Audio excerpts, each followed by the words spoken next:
Once upon a time, there was a ship called the Argo.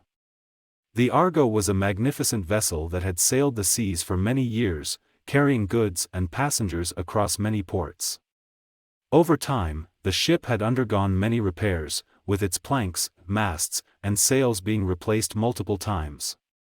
One day, the captain of the Argo began to wonder whether the ship was still the same ship that it had been when it was first built. If all of its parts had been replaced, was it still the same ship? The captain posed this question to his crew, and they began to debate the matter. One crew member argued that the Argo was still the same ship, regardless of the replacements, as it was still being used for the same purpose and still carried the same name. Another crew member argued that the Argo was a different ship, as none of its original parts remained.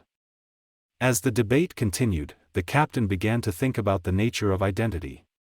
He realized that just like the Argo, our bodies and minds undergo changes over time. We replace old selves with new ones, learn new things, and change our personalities as we experience life. Yet, we still consider ourselves to be the same person. The captain also realized that sometimes, it can be difficult to let go of old parts of ourselves that no longer serve us. We hold on to old beliefs, habits, and relationships, even when they no longer benefit us. The story of the Argo taught him that sometimes, it's necessary to let go of these old parts of ourselves in order to make room for new growth and change. As the crew continued their journey on the Argo, the captain reminded them that the ship's identity was not determined by its parts, but rather by its purpose and the people who sailed on it.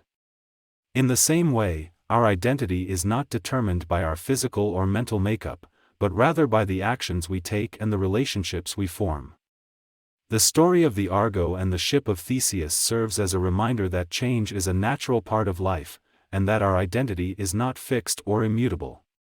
We are constantly evolving and growing, and it's up to us to decide who we want to be and what kind of life we want to live.